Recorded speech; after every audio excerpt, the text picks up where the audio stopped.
7:14 de la mañana, nosotros continuamos con más de Primera Página, conversando con Joel García, abogado y profesor universitario, a propósito de que este 7 de agosto se cumplen de 365 días de la detención del parlamentario Juan Requesens. La defensa también ha denunciado tortura psicológica.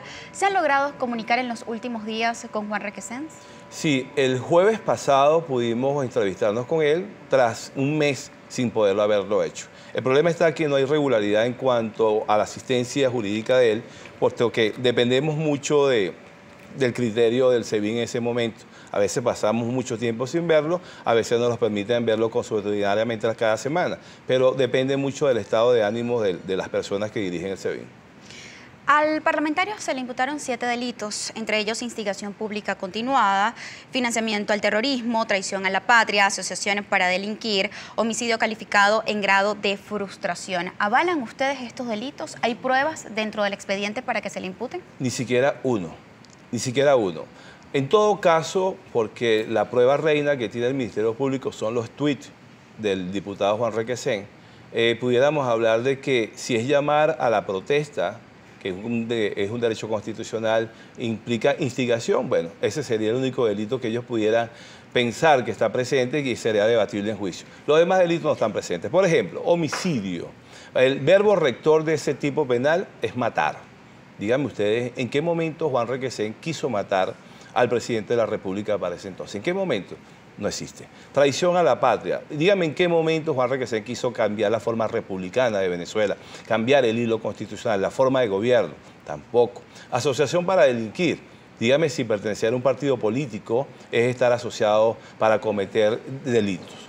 Y así sucesivamente, ninguno de los delitos está ni siquiera meramente probado en el acervo supuestamente probatorio que tiene el Ministerio Público. El 1 de julio del presente año, la juez Carol Padilla efectivamente declaró la admisión de estos cargos imputados al parlamentario Juan Requesens, mantuvo la primativa de libertad en su contra y también ordena el pase a juicio de la causa. ¿Ya tienen ustedes una fecha en la que se va a abrir o se va a llevar a cabo el juicio de Juan Requesens? Como bien lo dices, 1 de julio se dictó de forma verbal, oral, el pronunciamiento de la juez, donde admitió totalmente la acusación y desechó todos los alegatos de la defensa. Lo normal es que en los próximos 10 días de ese 1 de julio ya hubiésemos pasado a la fase oral y pública. Hasta esta fecha, hoy 7 de agosto del año 2019, no tenemos ese pronunciamiento extenso para que se ordene el pase a juicio. ¿Cómo está la situación de los derechos humanos en Venezuela, abogado? Y me refiero también a la situación de los denominados presos políticos. Grave. En Venezuela, a pesar de la visita de Bachelet, a pesar de tener unos comisionados en Venezuela, que creo que ya se retiraron porque nunca le dieron ingreso a los centros de reclusión y hospitales, muy grave. Venezuela cada día se sigue violando los derechos, vemos cómo ahorita hay un método de aprender a los familiares de las personas que se está buscando. Situación que es prohibida por la ley, por la Constitución, de aprender a una persona distinta al que se esté buscando, y vemos cómo es una práctica recurrente de los organismos de seguridad del Estado. La Comisión Interamericana de Derechos Humanos en reiteradas oportunidades se ha pronunciado por la situación de los denominados presos políticos. Entre ellos otorgó una medida cautelar para Juan Requesens. Sin embargo, el gobierno no ha cumplido también con lo recomendado ni por la Comisión Interamericana de Derechos Humanos ni por la Alta Comisionada para los Derechos Humanos de la Organización de Naciones Unidas. ¿Qué se puede hacer actualmente en Venezuela tras esta situación? Ya los organismos internacionales han hecho lo propio. Los organismos internacionales han producido su informe. Ahorita en el mes de septiembre hay una nueva visita de la alta comisionada, no de ella, sino de sus comisionados, a Venezuela para corroborar si se está cumpliendo con lo que ellos sugirieron en ese informe. Por supuesto que absolutamente se ha cumplido con nada. ¿Qué puede hacer? Simple y llanamente que el Defensor del Pueblo y el Fiscal General de la República cumpla con sus funciones. Que el Tribunal Supremo de Justicia, porque los magistrados de la Sala Plena, esos 32 magistrados, bien sea por acción o omisión, también son partícipes de estas violaciones de derechos humanos. Entonces, que cada organismo, cada institución, cada poder cumpla con lo suyo y de forma autónoma. Cuando son las 7:18 de la mañana, de inmediato vamos a pasar a revisar la participación de ustedes a través de nuestra cuenta en Twitter, Primera Página, con la etiqueta Primera Página. El encargado de leerlos es nuestro compañero Carlos Peñalosa. Así es, comenzamos a revisar sus comentarios con el usuario La Comunidad Reclama, @comunidadreclama, que nos escribe: abogado, ¿se puede hacer una denuncia en la Corte Internacional de La Haya sobre el caso de Juan Requesens? Y si se puede, ¿por qué no lo han hecho? Y si se puede también al gobierno por el tema de los derechos humanos. Todas esas denuncias de carácter internacional o ante esos organismos se han hecho. Estamos esperando por los pronunciamientos, vemos cómo se ha cuestionado a la fiscal de la Corte Penal Internacional por la inacción, pero todas esas denuncias están soportadas debidamente, no solamente ante la Haya, sino ante la Comisión Interamericana de Derechos Humanos y también ante la Alta Comisionada de los Derechos Humanos de la ONU. También nos escribe José Goro Zamoro, GG Gregorio 1969. Buen día, desde Sarasa. El artículo 200 de la Constitución no debe ser analizado para que un diputado haga lo que le dé la gana o apoyar golpes de Estado para victimizarse después de cometer un delito. Es una práctica de algunos opositores, dice que respeten a la Constitución. El artículo 200 de la Constitución establece cuáles son los requisitos de procedibilidad para que un diputado de la República, no voy a entrar a decir si es responsable o no, pueda ser llevado a un juicio. Si no respetamos la Constitución, entonces, ¿a qué no vamos a tener? Si un país sin Constitución, entonces estamos en el estado de anomia.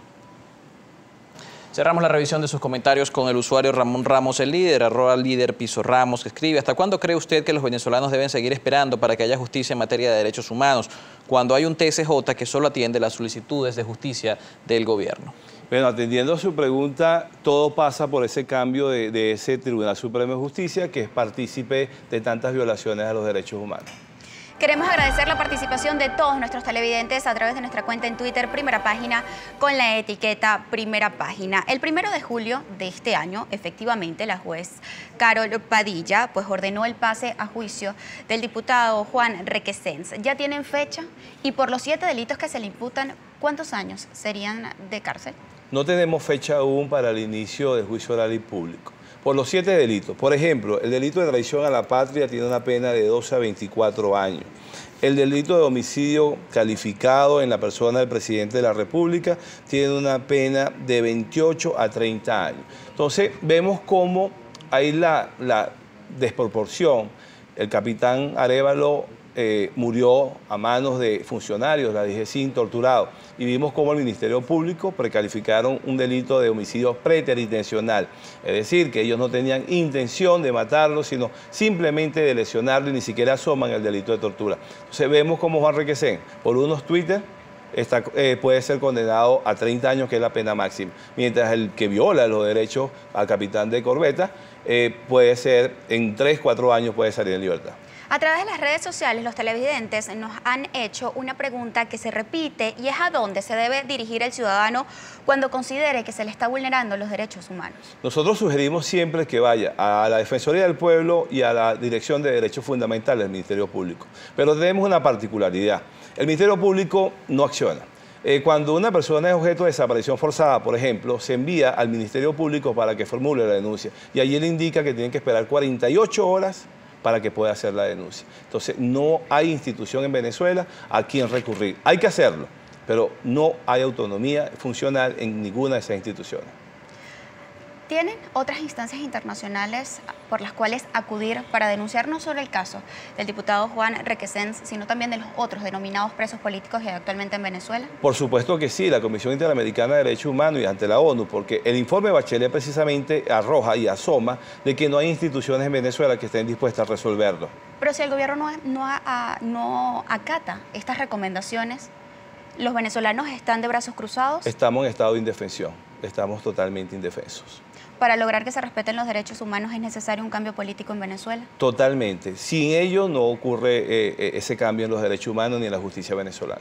Muchísimas gracias por acompañarnos. Estábamos conversando con Joel García, abogado y profesor universitario. Esto a propósito de que este 7 de agosto se cumplen 365 días de la detención del diputado Juan Requesens. Cuando son las 7:23 de la mañana, nos corresponde realizar una nueva pausa comercial, pero no se aparte, porque en breve continúan más entrevistas aquí en Primera Página.